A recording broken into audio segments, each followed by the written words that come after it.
Bien, comme il est 20h03 et qu'on va aussi, heu, je vais veiller à rester à peu près dans les horaires donnés, à savoir 1 heure, eh bien, je vous propose, de commencer. Donc, bienvenue, à cette nouvelle masterclass ou webinaire, peu importe le terme, en tout cas un temps, d'échange avec vous, sur un nouveau sujet. Enfin, en tout cas, j'ai encore, jamais, proposé, ce thème, sous cette forme-là. Donc on va aborder ce soir le thème de l'ombre et de la lumière et pourquoi en fait, j'ai choisi ce thème? Et bien, en fait, vous le savez, c'est, un peu sous-titré numérologie créative. On est en numérologie créative dans une approche de connaissance de soi et donc, comme toute approche, on va aller explorer différentes facettes et en fait, en explorant ces facettes, nous, on va utiliser ici la symbolique des nombres.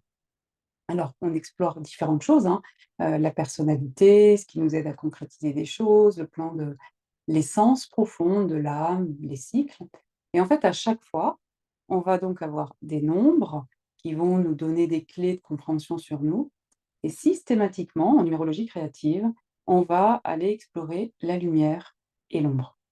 Et en fait, c'est en filigrane de tout et c'est vrai que voilà, je l'avais jamais présenté de cette manière-là et voilà, d'où ce thème, en tout cas, ce soir.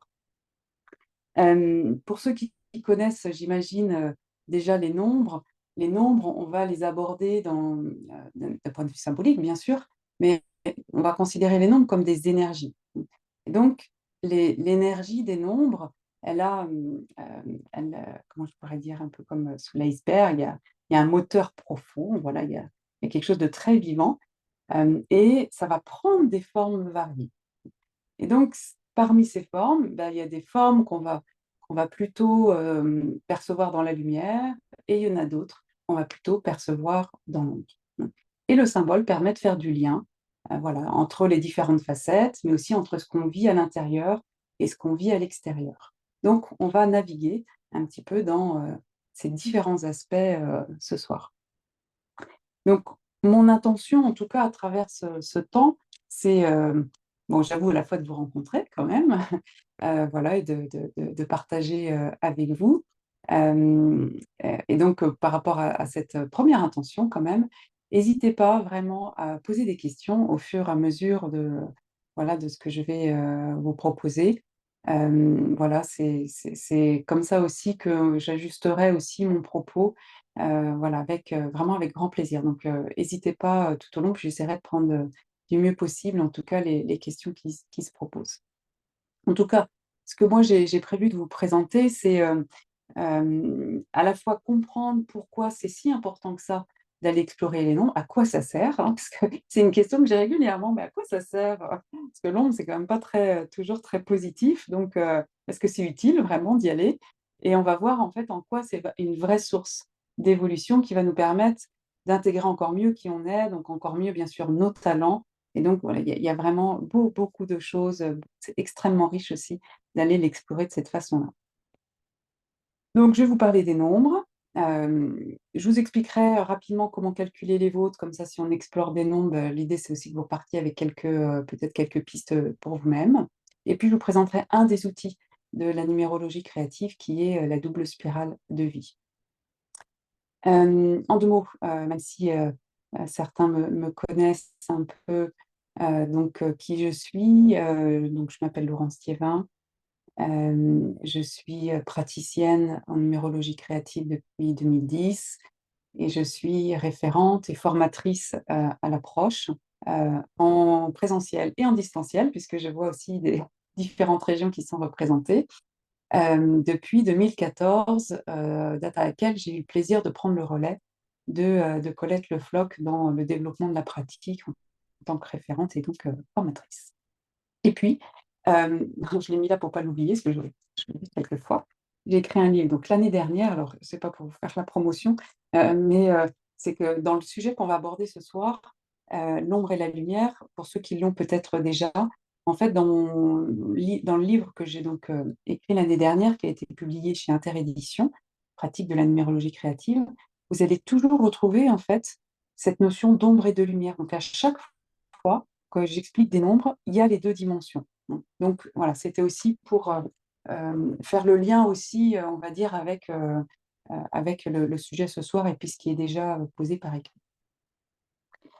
Alors, pourquoi parler ombre et lumière en termes de vocabulaire? Pourquoi utiliser ce vocabulaire-là, ombre et lumière? Alors, peut-être que certains, en fonction de vos références, vous pouvez peut-être reconnaître aussi hein, ce vocabulaire. Bien sûr, il y a des références à Jung, par exemple, mais surtout, l'ombre et la lumière, c'est comme le jour et la nuit. C'est là tout le temps. Euh, j'ai envie de vous poser une question. Euh, vous pouvez y répondre juste dans votre tête ou même si vous êtes rapide sur, sur le fil de discussion. Euh, selon vous, qu'est-ce qui est le mieux? Qu'est-ce qui est le mieux entre la tristesse et la joie?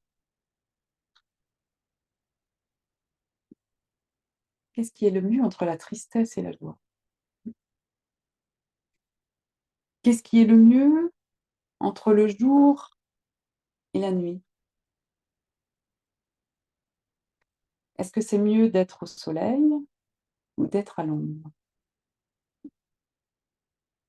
Alors, je ne sais pas si vous percevez à travers mes questions que la réponse, elle peut paraître quelquefois assez évidente. Moi, joie, mais je préfère la nuit et le soleil. Ok, super. Merci beaucoup. Euh, la question peut être évidente assez souvent, effectivement, pour la joie. Et la joie se savoure en ayant connaissance de la tristesse. Merci, merci Delphine. C'est vraiment ça, effectivement, que je veux d'emblée vous amener, c'est-à-dire que on est dans la nuance. Et classiquement, en fait, on est dans aussi une culture hein, collective, hein, très binaire, avec un côté bien-mal. Et on n'échappe pas, hein, en tant qu'humain, à cette distinction. Et donc, ici, c'est bien d'abord d'emblée de voir que l'un n'existe pas sans l'autre. Ils sont indissociables l'un de l'autre. Et donc, on va voir justement comment on peut davantage intégrer les deux pour être de plus en plus à l'aise et puis de voir justement qu'est-ce que ça propose comme autre mouvement quand on intègre les deux. Donc ici, l'idée, c'est de dépasser la vision binaire bien-mal, positive, négative. Et ça, c'est pour moi, on va dire, un premier élément là, qui me semble assez fondamental, c'est de bien comprendre en fait que à partir du moment où on a une vision négative sur l'ombre, il va y avoir une tendance naturelle à essayer de la mettre de côté, de la cacher. Et donc, c'est une part qu'on n'a pas envie de regarder, tout simplement. C'est juste, c'est très logique, hein. On est très cohérent en même temps. L'idée, c'est aussi ce soir d'avoir petit à petit un autre regard sur cette ombre pour être de plus en plus curieux et puis d'aller découvrir, et j'espère que vous percevrez ça en tout cas à travers ce que je vais vous transmettre, à quel point il y a des ressources extraordinaires aussi dans l'ombre. C'est un peu comme si l'image que j'ai, c'est l'image d'une grotte. Euh, et dans la grotte, il fait sombre, et l'idée, c'est d'amener un peu de lumière justement dans cette grotte en ayant de moins en moins peur de ce qu'on pourrait y trouver. Et potentiellement, eh bien, on pourrait peut-être découvrir aussi de très belles choses dans cette grotte, un peu comme les peintures rupestres. On peut découvrir des hommes préhistoriques, par exemple. Et donc, voilà, c'est un peu ça, là, quelque part, l'histoire que j'ai envie de vous raconter ce soir. Donc, première chose peut-être à retenir, de veiller, et c'est pas si simple que ça, même si on le sait, et des choses mystères. Ouais, je suis d'accord.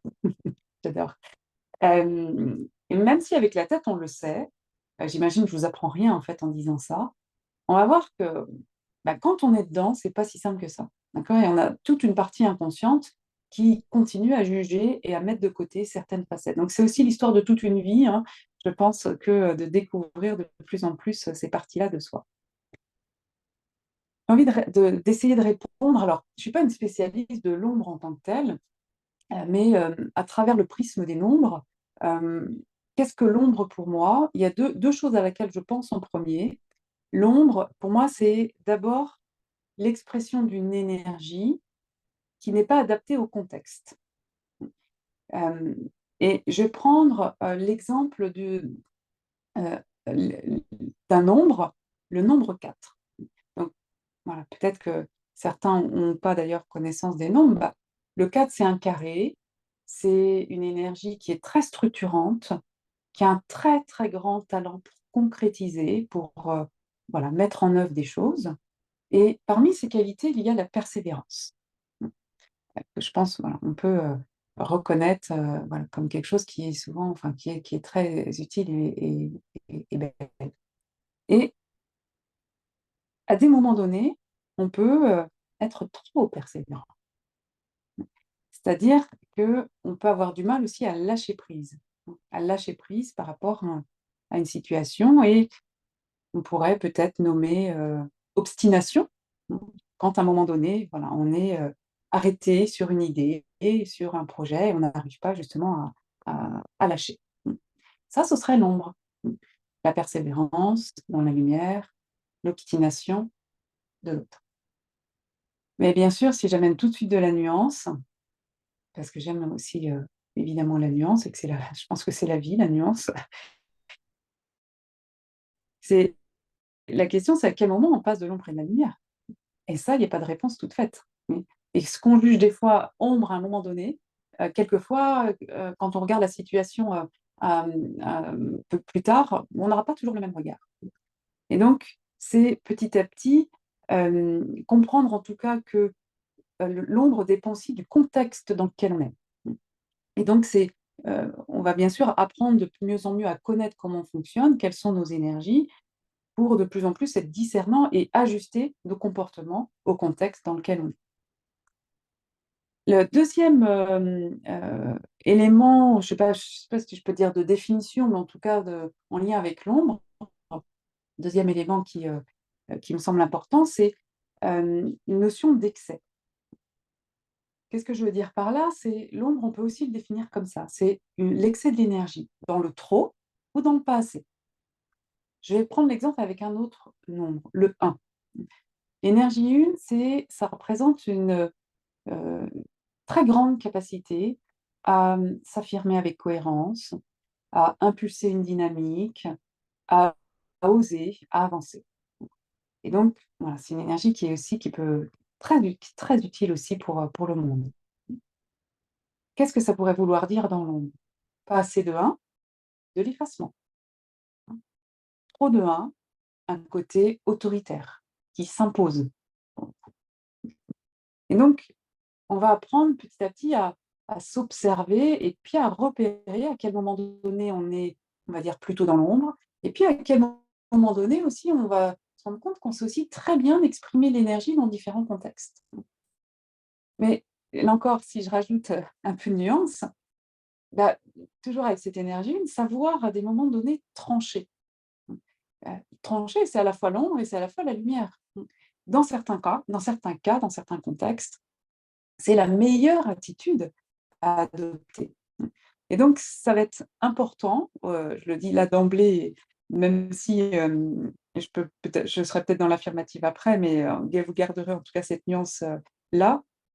L'idée, c'est de veiller à ne pas étiqueter l'ombre avec certains mots, parce que, encore une fois, on pourrait trouver à chaque fois des contre-exemples. Mais voilà, je vais faire simple pour vous expliquer tout ça.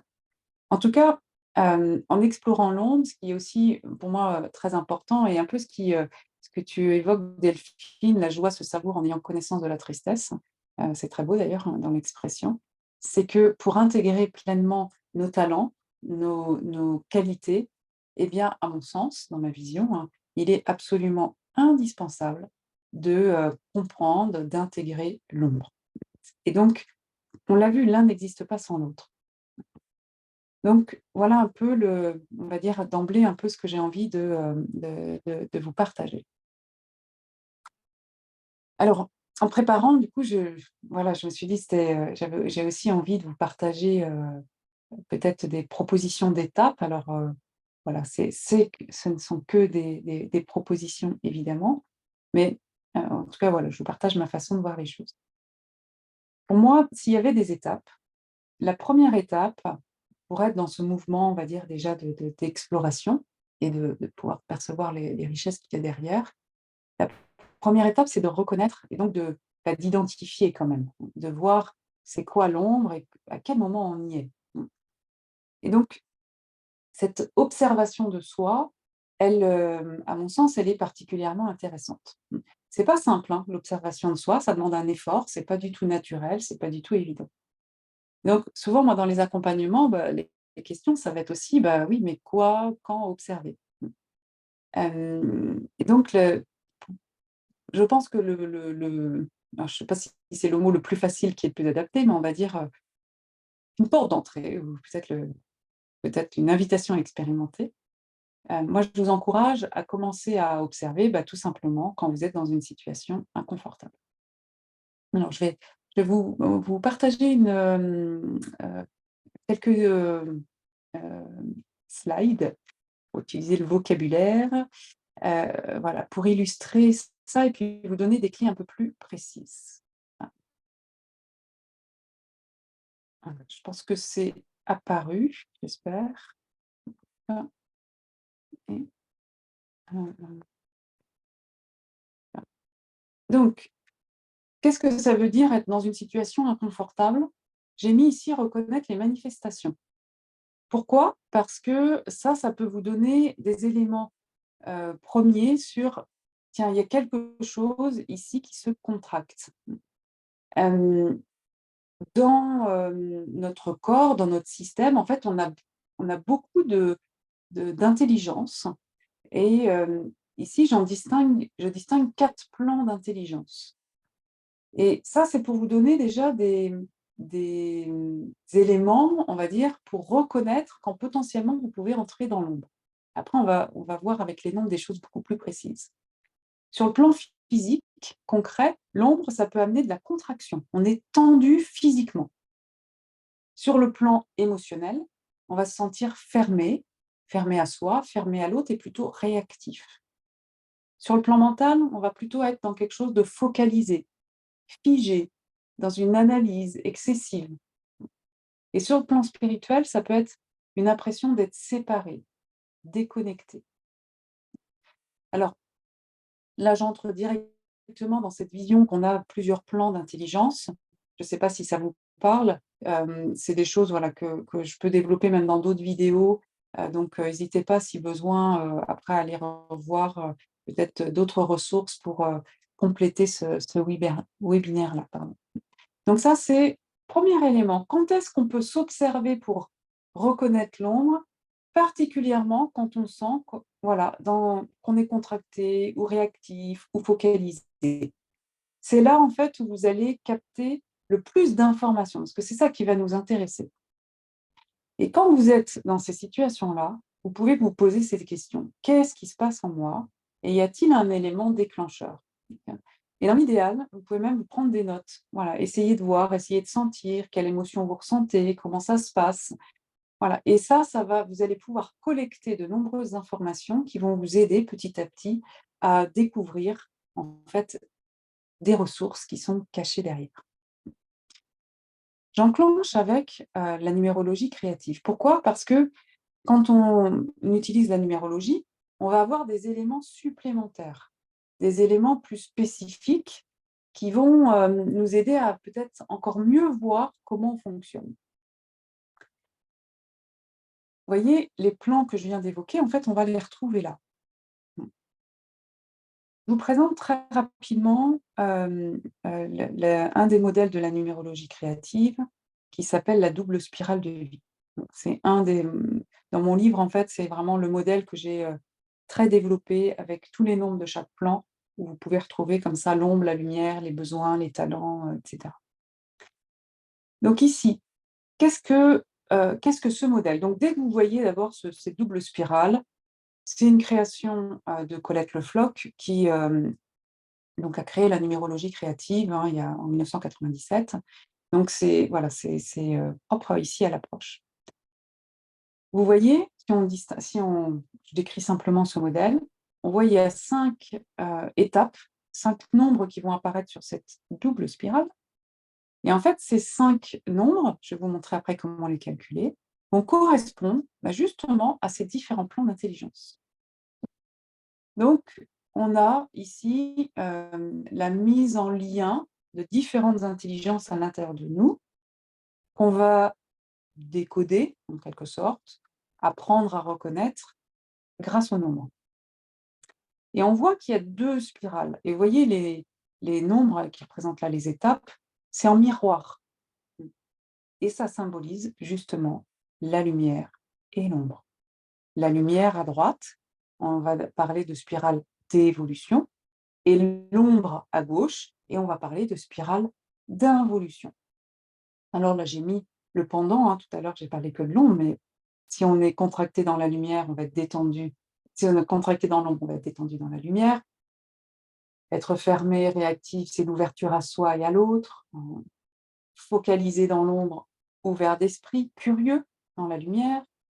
Le plan spirituel qui peut être séparé, on va se sentir connecté dans la lumière.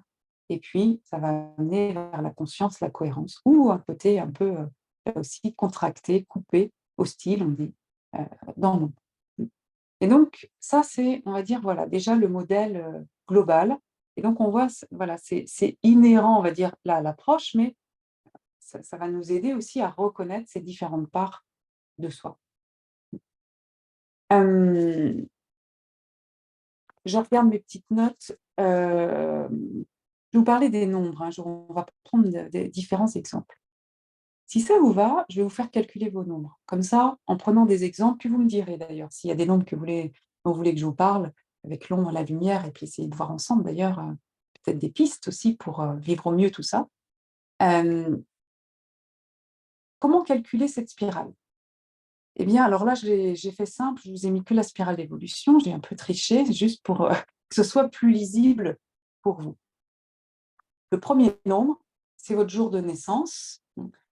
Donc, c'est, si vous êtes né aujourd'hui, nous sommes le 15 juin, par exemple, bien le 15, on va faire 1 plus 5 et ça fait 6. D'accord? À chaque fois, on réduit, pour ceux qui découvrent, à chaque fois, on va réduire le nombre, la 15, pour avoir en réalité un chiffre entre 1 et 9.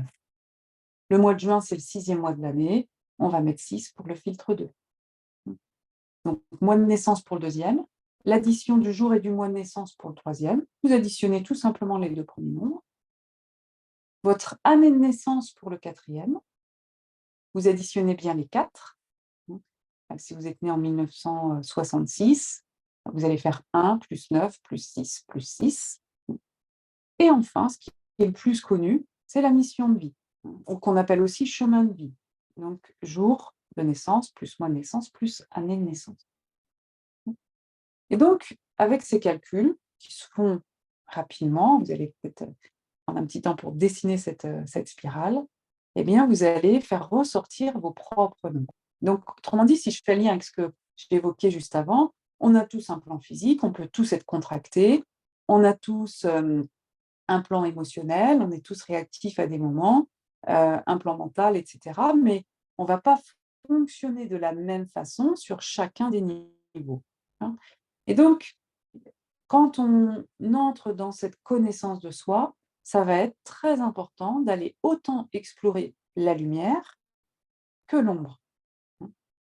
Donc, j'espère que vous avez eu le temps de faire ces calculs si vous le souhaitez. Je vais vous montrer un exemple de calcul ici réalisé pour vous donner un petit peu aussi quelques exemples.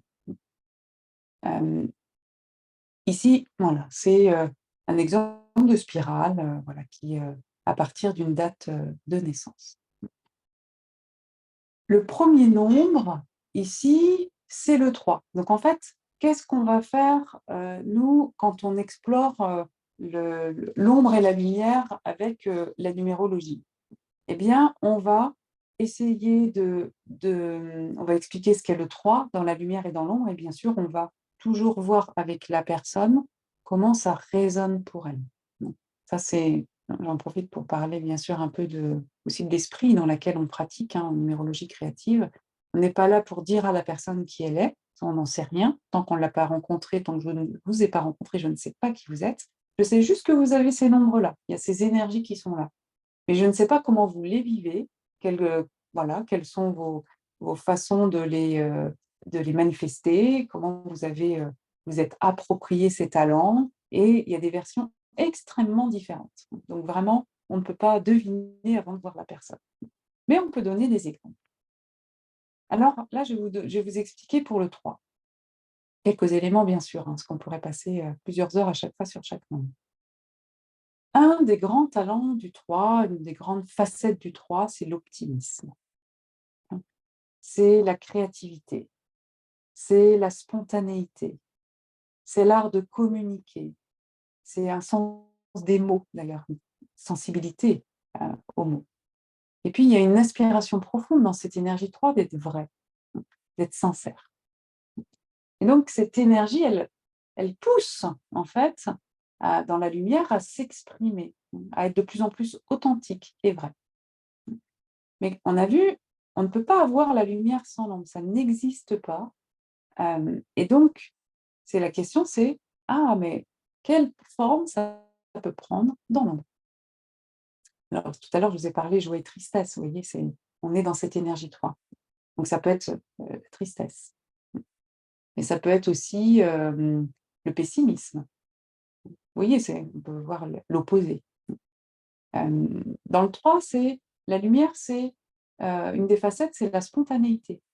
Dans l'ombre, ça peut être trop de spontanéité ou pas assez de spontanéité.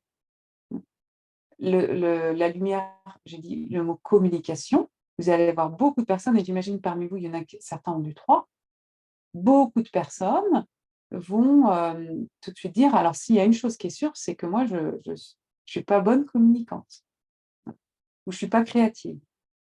Et donc, c'est juste l'autre versant, en fait, de l'énergie. On peut croire que justement, on ne sait pas faire. Et dans ce que, dans les, on va dire, je vais le formuler autrement, pardon. Il y a des aspects de l'ombre qu'on va assez rapidement, observer. Et puis il y en a d'autres qui vont nous demander beaucoup plus de temps. C'est-à-dire que la connaissance de soi, c'est pas, juste en une fois, hein. C'est, petit à petit, c'est un peu comme, l'image de l'oignon, hein, que vous connaissez certainement. Il y a plein de couches. Et donc, voilà, dans un premier temps, on peut déjà un peu repérer comment ça fonctionne, et puis petit à petit, eh bien, des personnes qui peuvent avoir l'énergie 3, elles peuvent, à des moments donnés, se rendre compte que, en fait, elles ne veulent pas tout voir. Elles sont pas toujours sincères avec elles, par exemple. Et c'est pas un jugement de valeur quand je dis ça, hein, c'est une protection aussi. Hem, je vais vous partager juste une phrase que j'ai, hem, entendue, voilà, il y a peu de temps, que j'ai trouvée à la fois très touchante et tellement juste dans cette énergie 3. C'est, quelqu'un qui me dit, avec l'énergie 3, hem: «Si je regarde vraiment ma situation, j'ai peur d'être engloutie par le désespoir». Donc ce qui vibre énormément dans l'énergie 3, ici, et donc j'ai trouvé ça extrêmement, d'abord, intéressant et riche que ça puisse être, verbalisé, et en même temps tellement révélateur de l'énergie 3. La peur du désespoir, d'être désespéré, comme si d'un seul coup on perdait toute son énergie. Et donc, déjà de pouvoir voir ça, c'est déjà une étape qui est très importante. Pourquoi? Parce que l'idée, c'est pas de rester identifié à une énergie. On voit, il y en a 5 là déjà juste sur ce modèle, et ce modèle, a absolument pas la prétention de dire tout de vous. Vous êtes tellement, tellement plus riche que ça. Et donc, quand on commence à observer ces ombres, à la fois c'est pas confortable, mais petit à petit vous allez vous rendre compte que c'est une part de vous qui est aussi reliée encore une fois à la qualité. Et donc c'est comprendre aussi que, bah, oui, il y a des parts, il y a des parties de vous qui cherchent à vous protéger, et donc des choses qui ne sont pas tout de suite visibles, qu'on peut avoir peur de son ombre. C'est une expression qu'on connaît, n'est-ce pas? Hem Et donc ici, il y a un grand apprentissage à, apprendre à se laisser aussi traverser par l'ombre. Je dis pas du tout que c'est facile, hein, mais c'est un apprentissage. Donc vous voyez, dans un premier temps, l'idée, c'est comme un... oui, je fais le trait, je ne sais pas si vous voyez avec ma souris là, c'est comme des va-et-vient. Percevoir en fait qu'on est en réalité en permanence en va-et-vient entre la lumière et l'ombre et la lumière. L'enjeu, évidemment, c'est de ne pas rester figé dans l'ombre, hein, parce que, on va le voir en plus, l'ombre d'un plan, ça enclenche l'ombre, ça a tendance à enclencher l'ombre de la suite. Donc mais d'amener en fait du mouvement, de la souplesse et ça va beaucoup, beaucoup vous aider. Autrement dit, plus vous allez reconnaître l'ombre, plus vous allez pouvoir l'identifier, plus vous allez aussi, pouvoir l'accueillir et ne pas y rester. Vous voyez? C'est ça aussi qui peut paraître paradoxal, c'est-à-dire, en amenant quelque part le, votre lampe, votre bougie dans la grotte, là où c'est sombre, eh bien, vous allez vous rendre compte que ça fait peut-être pas si peur que ça au final et vous pourrez y aller plus facilement et en ressortir aussi beaucoup plus facilement. Et puis, à chaque fois, c'est aussi être conscient à la fois de ses besoins et aussi de ses ressources. Et donc, par exemple, dans l'exemple que je vous partage, c'est à la fois, par exemple, être conscient qu'on peut être happé à un moment donné par, de la tristesse, voire du désespoir, mais qu'en même temps, le 3 il a des ressources. Donc, dans les ressources du 3 il y a, par exemple, les amis, il y a cette créativité, il y a cette capacité à mettre en mots. Et donc ça va aider petit à petit à avancer dans ce cheminement. Ce que j'ai envie d'ajouter aussi, je vais vous parler des nombres et puis bien sûr, rajoutant en même temps ma vision des choses. Ce que j'ai, beaucoup entendu ou vu ou interprété aussi, c'est la croyance que, à un moment donné, on pourrait n'être, être que dans la lumière. Alors qu'il y ait une aspiration à être dans la lumière, ça, c'est, bien sûr, tout à fait, normal, moi aussi, j'aspire. J'aimerais être, pleinement dans le la lumière de mes, énergies, de qui je suis tout le temps, mais j'ai la conviction que ce n'est qu'une illusion.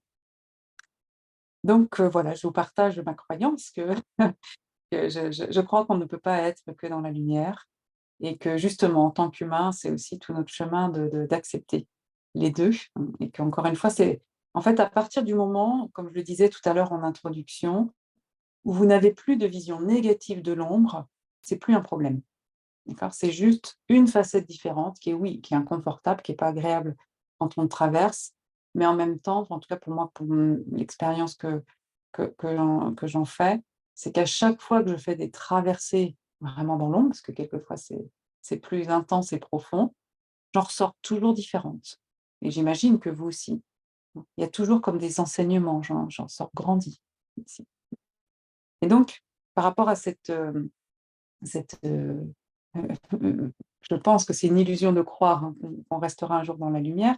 En fait, je crois même, je dois dire que c'est l'inverse. C'est-à-dire que, je crois que plus on est dans la conscience de soi, bah, plus on voit les choses, plus on est en capacité de voir les choses et donc plus on va voir nos ombres et plus on va les ressentir. Mais là encore, oui, c'est juste ça boucle avec ce que je viens de dire, c'est-à-dire que à partir du moment où vous avez plus de regard négatif dessus, bah, vous allez être beaucoup moins impacté, au final, par les ombres. C'est pas dire que vous ne ferez pas des traversées difficiles, mais malgré tout, vous en ressortirez plus parce que vous serez plus habitué, quelque part, à naviguer, en tout cas, dans ces espaces un peu moins confortables. Mmh. Je pense que c'est quand même, oui, un peu petit à petit, un peu plus, facile. Mais la conscience amène aussi, voilà, ce senti de toutes nos parts, parce que l'idée, c'est quand même d'être de plus en plus complet, en embrassant, en intégrant aussi toutes nos dimensions. Hem, Moi, personnellement, si je vous partage quelque chose de une clé que j'ai, découvert personnellement, qui a vraiment changé complètement pour moi ma vision de l'ombre. C'est en fait, alors je peux pas vous dire en fait, voilà, où d'où ça m'est venu, où je l'ai lu, je sais pas.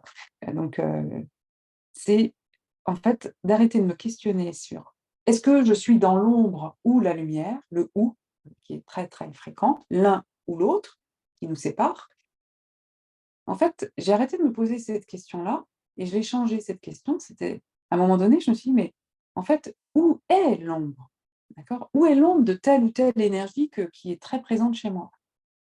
Et en fait, en me posant cette question sous cette forme-là, du coup, en étant curieuse, j'ai découvert des facettes de l'ombre, bon, bien sûr, pas toujours très agréables, mais tellement, tellement, enrichissantes que je vous encourage vivement à vous poser cette question sous cette forme-là. Non plus: «Est-ce que je suis dans l'ombre ou dans la lumière?» mais où comment se manifeste mon ombre? Et voilà, c'est je pense que vous découvrirez des choses, qui enfin, en tout cas pour moi ça a été le cas. J'ai découvert des choses, très intéressantes. Un autre, aspect aussi de l'ombre, c'est, pour moi l'ombre, ça peut aussi être un signal, une information extrêmement utile. Si on part de cette idée, j'utilise ce modèle, mais après c'est à transposer, hein, encore une fois. Hem, Si on part ici de cette idée qu'on a plein de plans d'intelligence à l'intérieur de soi, qu'il y a des énergies en fait à chaque niveau et que quelque part dans notre système intérieur, il y a ça nous envoie de l'information de l'intérieur. Je vais prendre l'exemple du 4. En quoi ça pourrait être un signal, une information utile? Si je démarre par l'ombre du 4, dans l'ombre, il peut se sentir à des moments donnés enfermé. Je l'ai dit tout à l'heure, le 4, c'est l'énergie de la structuration, de la concrétisation, mais voilà, à des moments donnés, il peut se sentir enfermé, il peut être aussi dans du contrôle. Ça c'est une des facettes qu'on va facilement classer dans l'ombre avec, toutes les nuances que j'ai évoquées tout à l'heure. Bah, ce qui est intéressant si vous avez du 4 et que vous percevez ça à des moments donnés, tiens, il y a quelque chose qui se crispe, qui se contrôle, c'est de se dire: «Tiens, en quoi c'est une information, enfin, quelle information ça m'amène? Est-ce qu'il y a quelque chose qu'est-ce qui fait que ça s'active en ce moment dans ma vie ou dans cette situation?» Et derrière chaque énergie, il y a des besoins. Et par exemple, dans les besoins du 4, il y a un besoin de sécurité, d'être rassuré. Et donc ça peut être, suivant le contexte, un besoin de créer un nouveau cadre, par exemple, ou de repositionner le cadre. Ça peut être un besoin de concrétiser, ça peut être un besoin d'obtenir des résultats. Voilà. Donc, c'est-à-dire que quand, l'ombre se manifeste, ça peut vous donner du coup une information très utile sur des besoins qui ne sont pas nourris. Et en fait, si vous l'abordez de cette façon-là, vous voyez, c'est déjà ça change un peu la donne. Vous n'êtes pas quelqu'un de contrôlant, c'est pas ça qu'on dit. C'est qu'il y a quelque chose qui s'active de l'ordre du contrôle à l'intérieur de vous et que ça vous donne une information. Et que cette information, si vous commencez à dialoguer avec, eh bien, ça peut vraiment vous permettre d'enclencher une nouvelle dynamique dans une situation et de plus rester figé. Parce qu'en plus, ça prend, je l'ai pas précisé, mais quand on est dans l'ombre, qu'on appelle, on va dire là, la spirale d'involution, ça prend beaucoup d'énergie. D'accord? On peut s'épuiser. Mmh. Et donc c'est voilà, de voir comment on peut aussi remettre, une dynamique, positive. Et donc quand vous avez, identifié des besoins, spécifiques à un moment donné, à une situation donnée pour vous, bah, potentiellement, vous pouvez y répondre à ces besoins et sans doute d'une nouvelle façon. Si je reste dans l'exemple du 4, eh bien, par exemple, j'ai parlé du cadre, bah, ça peut être poser un nouveau cadre, par exemple. Ça peut être aussi changer de cadre. Ça peut être, prendre conscience aussi que, par exemple, le travail, ou le cadre là, on est sur le plan émotionnel, une relation ne nous convient plus. Ça peut être, tiens, quelque chose de l'ordre de, le 4 est très sensible au respect. Eh bien, s'il n'y a pas de respect dans une relation, voilà, ça peut aussi amener quelquefois à prendre conscience de certaines choses et créer les conditions pour que ça change. Mmh. Et donc, pour moi, c'est encore une fois, vous voyez, c'est comme des facettes qui s'activent et qui contribuent à notre évolution, qui contribuent à nous faire avancer dans la vie. Mmh. Et donc, encore une fois, si j'utilise ce modèle, vous voyez, hop, la première énergie dans l'ombre, elle va enclencher l'ombre de la deuxième, puis de la troisième, etc. Et à partir du moment où vous enclenchez plutôt la lumière, eh bien, ça va nettement faciliter l'expression de la lumière de la deuxième, puis de la troisième. Hésitez pas, hein, si vous avez des questions, s'il y a des choses qui sont pas claires, j'ai pas vu de questions passer pour l'instant, mais surtout, n'hésitez pas. Hem et du coup, je vais, ce que ça m'évoque en même temps, c'est qu'en fait, je l'ai dit, je ne sais pas si c'était explicite ou pas, mais je crois qu'on a, besoin de passer par l'ombre pour évoluer. Et on peut se dire en fait que, bah, si tout est confortable, tout va bien tout le temps, je suis pas certaine qu'on aura l'énergie pour, voilà, pour faire bouger les choses. Mmh. Donc voilà, peut-être que cette vision, elle est utile et c'est peut-être une vision positive de l'autre. Je joue peut-être moi-même d'ailleurs avec cette histoire, hein. Hem, voilà, pour l'apprivoiser, pour être de plus en plus à l'aise avec et puis l'intégrer. Mmh. Comme je vois aussi, l'heure passer, voilà et j'ai juste rajouté quelques, idées supplémentaires et puis après, je serais ravie encore une fois de répondre, à vos questions. Il y a plusieurs choses que je voudrais pointer avec vous. D'abord dans ce mouvement de spirale, vous voyez, ce que j'ai dit, c'est que, heu, quand on enclenche l'ombre, il y a une tendance à une contraction de l'ensemble du système, hein et on se sent de plus en plus coupé de soi et quand on est dans la lumière, c'est plutôt une tendance à s'ouvrir. Et donc les nombres vont vous donner des points de repère pour comprendre comment ça se joue. Et vous voyez ce mouvement de spirale, au milieu, il y a un espace vide.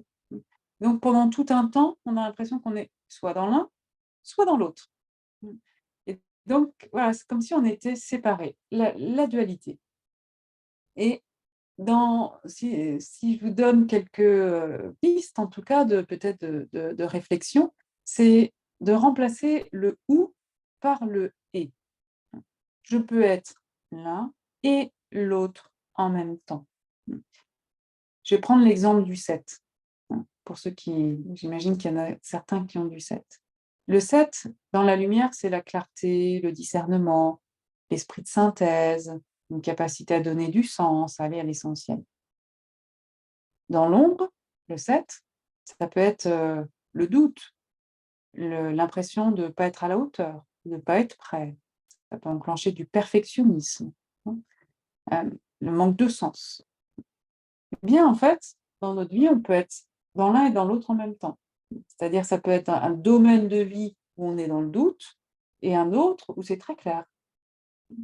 Et donc, c'est aussi, hem, apprendre ça, apprendre à voir qu'on n'est pas qu'une seule chose, à pas s'identifier à une seule chose.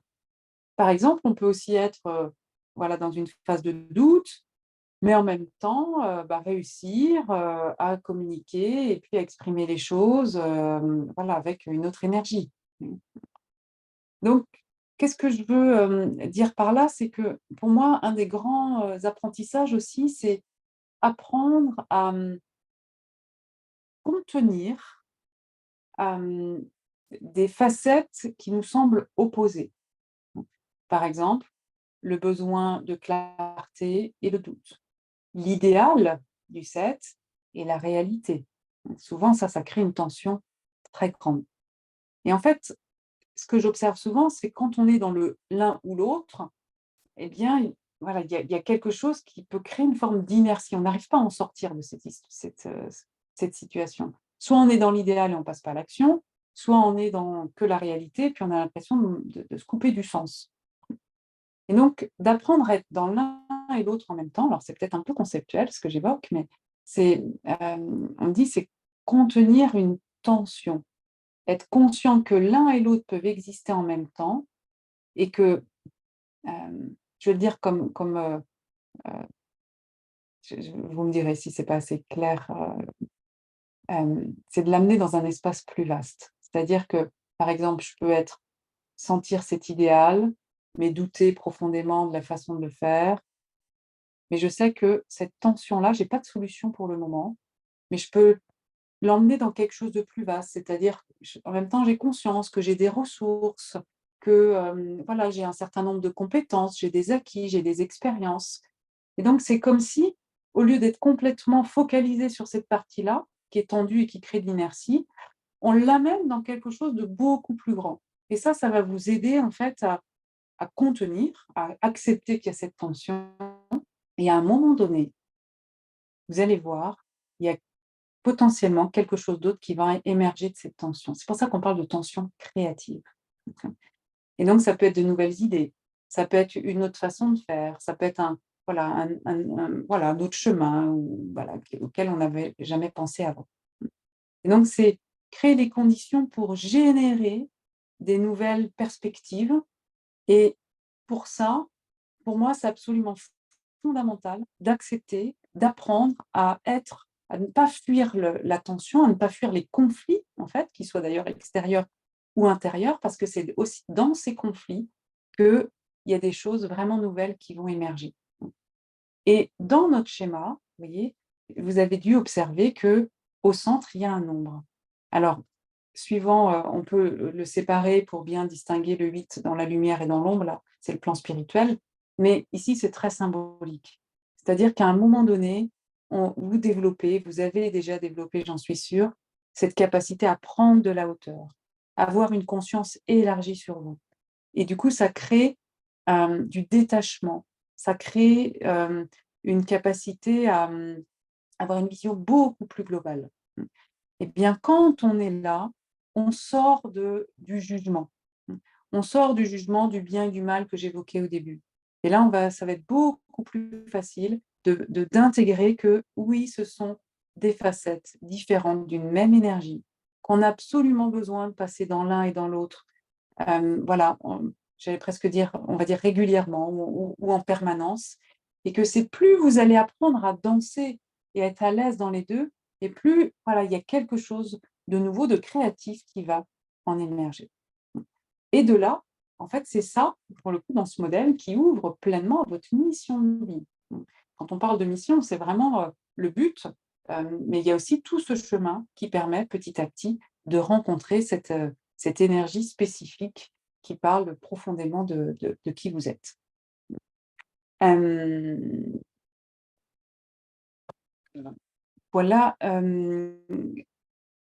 est-ce qu'il y a des nombres que vous aimeriez que j'évoque? Je vais enlever le PowerPoint pour, est-ce qu'il y a des nombres voilà, sur lesquels vous aimeriez que je donne quelques exemples, pour, de l'ombre et de la lumière, et peut-être voir peut-être des pistes, pour, voilà, pour être de plus en plus à l'aise avec ces énergies et donc ces talents aussi. Le 8, super. Le 8, ça parle dans la lumière de puissance. C'est une très grande capacité de transformation. Ça parle de résilience, d'alchimie. Je vois le 9, je vais le faire après, avec plaisir. Et donc, dans l'ombre, qu'est-ce que c'est le 8? Eh bien, le 8, ça peut être le sentiment de frustration. Avoir l'impression, qu'il y a des obstacles qui se mettent sur le chemin, comme si on devenait impuissant. Et cette notion de puissance et d'impuissance, c'est vraiment, très spécifique ça à l'énergie 8. C'est vraiment un sujet qui est à mon sens fondamental. Et donc dans si je prends juste ce fil, alors il y en a d'autres, hein, bien sûr, bien d'autres facettes, mais je prends juste ce fil. Je pense que pour ceux qui ont l'énergie 8, d'accepter à des moments donnés leur impuissance, d'aller rencontrer leur vulnérabilité, c'est ce qui va leur permettre de rencontrer leur vraie puissance et de pouvoir être de plus en plus à l'aise avec l'expression de cette énergie d'une façon équilibrée, d'une façon à se réaliser, d'atteindre leur objectif, parce qu'on est vraiment dans cette énergie-là, mais en étant dans le respect d'eux-mêmes, en sachant respecter leurs limites, en prenant en compte aussi l'environnement, en sentant que cette énergie, elle peut vraiment se mettre au service des autres. Mais elle doit absolument apprendre ses limites, parce que sinon elle peut, s'épuiser, elle peut, se faire mal, et voilà, ça, c'est vraiment les limites de l'énergie. Je ne sais pas si ça vous parle un peu pour le 8, Sabrina? Mmh. Et puis bien sûr, ça me parle beaucoup. Super. Mmh. Alors je suis là pour, ce que vous pouvez faire éventuellement, alors c'est juste avec la date de naissance, vous pouvez juste penser par exemple à votre jour, et puis c'est vrai que je suis en plus passée un peu vite. Votre jour, vous pouvez prendre, par exemple, je donnais l'exemple, aujourd'hui on est le 15 ou si on imagine, bah, je prends le 18 par exemple. Le 18, 1 plus 8, ça fait 9. Et donc ça, c'est la couleur du plan d'intelligence, physique. Donc pour vous, par exemple, vous allez avoir le 2, même le 11-2, le 9, le 4. Voilà, ça fait partie des énergies qui font partie de votre spirale. De tête comme ça, j'ai pas tout calculé, mais il y a beaucoup de 2 et de 4, je crois. Alors, bah, justement, le 9, puisqu'en plus c'était, ah bah, c'est très bien, Sheila, vous aviez parlé du 9. Alors le 9, c'est une très grande qualité pour, hem, prendre en compte les autres, avoir une vision globale. Hem, alors, je vais répondre, je répondrai à la question sur les maîtres nombres juste après. Et donc le 9, ça fait partie de sa nature, dans sa lumière, de, s'intéresser aux autres. Ça lui ouvre généralement beaucoup de bienveillance. D'ailleurs, la notion d'ouverture, ça en fait partie, de, une capacité à se mettre à la place des autres, du coup d'accompagner, de prendre soin. Alors, merci Isabelle. De prendre soin des autres. Alors qu'est-ce qui se passe dans l'ombre? Si je réutilise une des facettes que j'ai évoquées, l'excès. Par exemple, l'excès du 9, ça va être d'anticiper les besoins des autres avant qu'ils aient eux-mêmes ressenti. Alors pendant tout un temps, c'est très confortable pour l'environnement, hein, parce qu'on n'a besoin de rien demander, voilà, on ne voit même pas où est le problème, on ne voit même pas l'effort qui est fourni, d'accord? Hem, Jusqu'au jour où évidemment ou potentiellement, je vais plutôt le formuler comme ça, on peut se sentir vidé. Et donc, vous voyez, par rapport à ce que j'ai commencé à, évoquer, ce qui va être très, très utile, c'est de commencer à vraiment s'observer pour identifier à quel moment donné on est contracté ou réactif ou voilà, ou on commence à être un peu fatigué des autres, alors que c'est plutôt dans la nature de générosité et de bienveillance. Et d'essayer de voir à quel moment donné on passe dans le trop ou le pas assez. Par exemple, le 9, il a tendance à s'oublier. Et donc comment il peut davantage préserver son espace vital, de bien sûr d'être là pour les autres puisque ça fait partie tout à fait de ses talents, mais de ne pas faire à la place des autres, par exemple. Voilà, pour quelques petites clés. Donc, vous voyez, à chaque fois, on va se dire: «OK, je vois la lumière» et c'est vraiment important et c'est nourrissant, mais en même temps, en reconnaissant l'ombre, eh bien, on va de mieux en mieux, en fait, manifester sa lumière. Et juste pour rester sur cet exemple du 9, ce qui apparaît comme la lumière, par exemple, d'aider les autres, à force, par exemple, d'anticiper leurs besoins, en réalité, ça produit l'inverse de ce qu'on aimerait, parce qu'on va les étouffer. Et donc, au lieu d'être intégré par l'autre, il y a un grand risque qu'à un moment donné, ils nous disent merci, je t'ai rien demandé. Et donc, voilà, plus on va le voir, au début, ça peut demander un vrai effort. Plus on va ajuster, on va faire des tests, on va expérimenter d'autres façons de faire. Plus on va voir que ça va fonctionner différemment dans le système, les autres vont réagir. Ça peut être plus confortable pour soi et de plus en plus, on va apprivoiser du coup ses ombres, mais aussi on va apprivoiser sa lumière. Et ça va être, j'ai envie de dire, du vrai neuf, hein, ici. Sinon, c'est pas du vrai neuf en réalité. On est bienveillant envers les autres, par exemple, mais on ne l'est pas envers soi. Vous voyez? On sait donner, mais on a du mal à recevoir. Alors ça, c'est des signaux, je prends juste, cet exemple du 9, hein, qui montre, bah, que l'énergie, elle n'est pas entièrement, intégrée. Je vous rassure, c'est l'histoire de toute une vie, hein. Donc par petites touches, eh bien, on va, avancer. Donc là aussi on va se regarder avec beaucoup, beaucoup de bienveillance. Pour les maîtres nombres, avec plaisir. Pour, les maîtres nombres, oui, c'est amplifié. C'est amplifié dans la lumière, c'est amplifié dans l'ombre. Et en plus, les maîtres nombres, donc pour ceux qui connaissent un peu les nombres, le 11-2, le 22-4 et le 33-6, ça amplifie en plus la sensibilité à l'environnement. Donc on va avoir encore plus besoin, d'être utile pour les autres, il y a des qualités qui sont encore, on va dire, plus fines, mais on va aussi capter plus d'informations qui fait qu'on peut être encore plus dans la confusion ou l'hypersensibilité quand on est dans l'ombre. Donc, ça vous invite pardon, encore plus à vous écouter, vous observer pour prendre soin de vous, puis affiner l'expression de ces énergies-là. Euh, quelques pistes. Quelques pistes pour quand vous sentez que vous êtes quand même un peu figé dans l'ombre, parce que ça nous arrive tous, pour essayer de ramener quand même un peu de souplesse et que ce soit plus confortable pour vous, même si vous avez compris, je vous invite à accepter aussi de traverser l'ombre et de ne pas la fuir à tout prix, hein, c'est important, mais un peu de ressources, c'est bien aussi. D'abord, vous pouvez chercher des ressources dans l'énergie elle-même. Si je prends un autre nombre, par exemple, dont on n'a pas parlé, le 5. Le 5, il a besoin de liberté, mais par exemple, dans ses ressources, il y a la nature, d'être en connexion avec, ça peut être faire son jardin, par exemple, de se mettre en mouvement, faire du sport, aller marcher.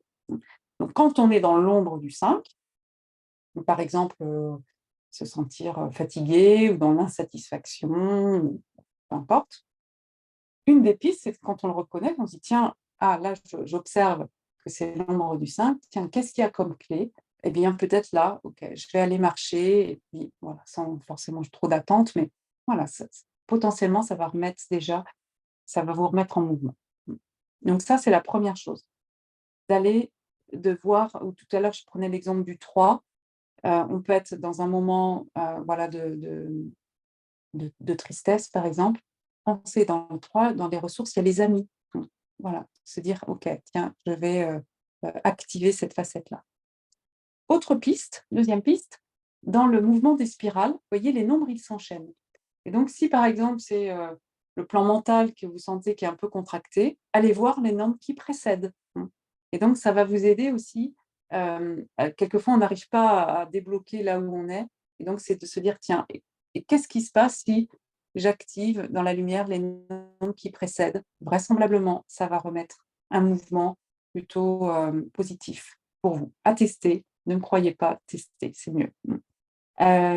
Donc reprendre le mouvement de la spirale, et puis dans sa globalité, en fait, la spirale, je vais, peut-être pas trop expliciter, ça parle vraiment de notre essence profonde et donc dans cette spirale, c'est, à la fois les nombres qui sont dans la spirale, ça nous relie aussi à l'inconscient collectif. Donc les ombres, je vais pas parler de l'origine des ombres, je n'ai pas de vérité sur le sujet, mais les ombres, elles sont aussi nourries par, ça peut être notre inconscient, notre histoire personnelle, notre histoire familiale, mais aussi l'histoire de l'humanité. Et donc, quand on est dans les spirales, on est vraiment relié à ce collectif. C'est pour ça qu'on parle de l'âme ici, mais c'est notre part aussi j'ai envie de dire, d'éternité dont on parle. Donc, il y a énormément, énormément de ressources. Et donc, le fait que vous reveniez dans cette conscience de ces différents nombres, de ces différents plans, de ces différentes intelligences, vraisemblablement, ça va vous aider aussi à revenir dans quelque chose de plus équilibré par rapport à ce que vous vivez.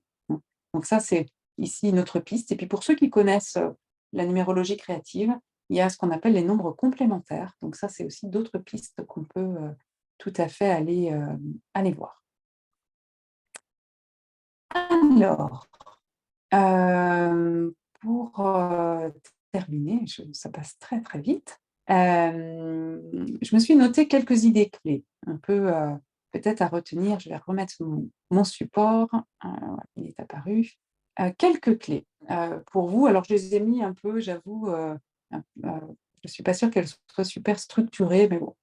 Hem, proposition, en tout cas. Continuez à vous observer. Et si le langage des nombres vous parle, eh bien, il peut vraiment vous aider à repérer des choses, on va dire, de façon un peu plus facile. Apprendre à reconnaître ses ombres et sa lumière sans jugement, d'accord? Reconnaître, ça veut dire, accepter et accepter que ce ne soit pas facile non plus.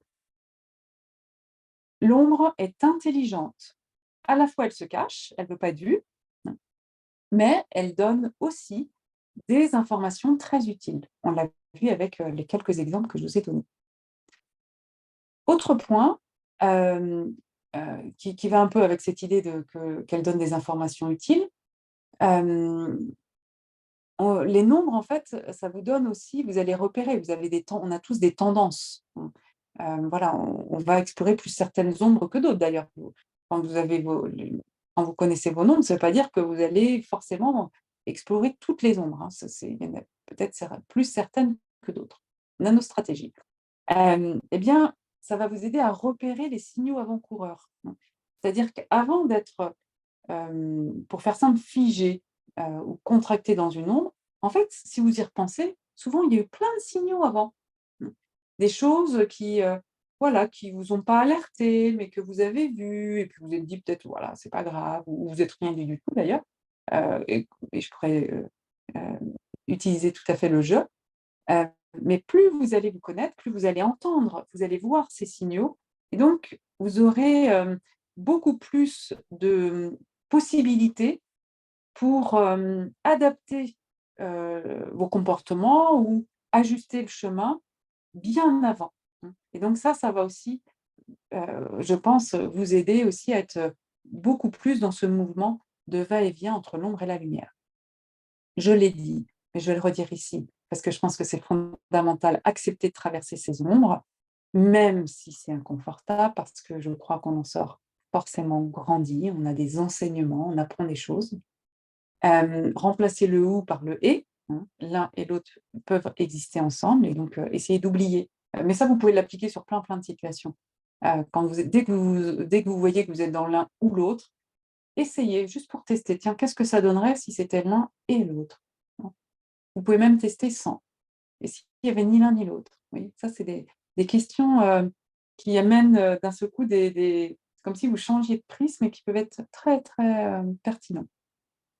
Apprendre à contenir l'attention, entre l'ombre et la lumière, ça génère de la créativité et vraiment d'être dans une posture de curiosité pour, dialoguer avec, les différentes parties, de vous-même. Donc voilà en tout cas les quelques clés et puis, j'ai eu, récemment alors j'espère que du coup à l'issue de cette masterclass, vous pourrez y répondre. On m'a posé la question, mais en fait, je disais tout à l'heure, quel est l'intérêt? Donc peut-être que vous pouvez y percevoir, j'espère. Voilà, c'est à la fois de pouvoir être de plus en plus, bienveillant envers soi, parce que c'est normal de passer par, ces états-là. Si on est plus bienveillant envers soi, on va l'être aussi beaucoup plus envers les autres. Ils ne fonctionnent pas comme nous, ils n'ont pas les mêmes, ombres, ils ne sont pas touchés par les mêmes choses, donc on ne réagit pas pareil, on ne réagit pas aux mêmes choses et donc ça amène beaucoup plus de tolérance et une capacité aussi d'être plus curieux de soi, mais plus curieux des autres et je pense, évidemment, ça amène de la conscience et je pense alors ça, c'est un sujet qui me tient beaucoup à cœur, c'est que ça nous amène à être de plus en plus vivants. Vivants parce qu'on peut davantage accueillir toutes, voilà, encore une fois, toutes les parts de nous et de danser aussi de plus en plus avec qui on est et bah, en acceptant aussi, qu'on fait du mieux qu'on peut, voilà, au moment où on est, et voilà, personne n'est parfait et c'est très bien comme ça. Mmh. Donc c'est, voilà, ça serait peut-être, voilà, en tout cas, s'il y avait, je sais pas, un message à vous transmettre ce soir, c'est, voilà, d'être curieux, en fait, tout simplement, de continuer. Même si vous avez fait plein de cheminements, en tout cas, moi, personnellement, j'en ai fait peut-être, moins que certains d'entre vous, mais, continuez toujours à être curieux de vous-même et dès que vous sentez que vous êtes dans des certitudes, point de vigilance, c'est l'ombre du plan mental, la certitude, et de pouvoir remettre du mouvement, du questionnement et d'accepter que, je crois plus on avance, moins on sait, et donc de rester plutôt dans ce je crois dans le questionnement et d'avancer avec le questionnement. Je crois que ça va nous aider, collectivement aussi à aller dans l'inconnu, et être de plus en plus créatifs. Donc voilà un petit peu, voilà ce que j'avais envie de vous partager. Juste pour, bon, je vais vous le dire à l'oral. Si vous avez envie d'aller plus loin, heu, je j'anime des formations, je consulte, en présentiel à Rezé, à côté de Nantes. Je consulte en visio pour tous ceux voilà, qui sont des différentes régions de France et d'ailleurs. Et en formation, il y a aussi des formations en présentiel. La prochaine formation, il reste encore quelques places si vous avez envie. C'est en juillet, c'est une formation intensive qui dure 6 jours. Euh, voilà, où on va aller explorer les différents outils de la numérologie et c'est voilà, une profonde expérience pour soi qui amène potentiellement ensuite à aller dans un deuxième cycle qui est la pratique, hein, pour vraiment intégrer cet outil dans sa pratique professionnelle d'accompagnement. Donc voilà, il y a toute la partie voilà, formation en présentiel ou en distanciel. Il y a un groupe qui démarrera en septembre en distanciel. Donc n'hésitez pas à aller sur mon site, voilà, vous retrouverez, voilà, toutes les informations. Il y a cet ouvrage, dans lequel vous allez retrouver beaucoup de clés sur les années personnelles, les spirales dans le détail avec les différents plans et puis un autre chapitre sur, la relation à l'autre et pareil dans la lumière et dans l'ombre, voir ce qui peut nous crisper dans une relation, le potentiel de la relation et des leviers, des pistes aussi pour, vivre au mieux cette, relation. Eh bien voilà, je crois qu'on va, clore. J'espère en tout cas que, voilà, vous aurez capté quelques éléments, que, voilà, que ça a suscité un peu votre intérêt. En tout cas, je vous remercie, voilà, beaucoup pour, votre présence. Voilà les quelques échanges. Et puis n'hésitez pas à revenir vers moi si vous avez, bien sûr, des questions. Merci à vous, merci pour vos retours. C'est un vrai plaisir et puis, voilà, j'ai expérimenté, voilà, avec vous ce thème et voilà, c'était, voilà, en tout cas, vraiment un vrai plaisir donc l'été approche, donc je vous souhaite un très, très bel, été à tous. Je proposerai un autre webinaire à la rentrée donc voilà, je vous transmettrai l'information et puis, hésitez pas à aller sur mon site de temps en temps parce que vous verrez, vous retrouverez les informations. Et il y a plein d'autres vidéos, voilà, si ça vous intéresse. Merci beaucoup, belle soirée et puis, je vous dis, à bientôt. Au revoir. Oui, merci. À bientôt pour la formation, Isabelle, avec grand plaisir.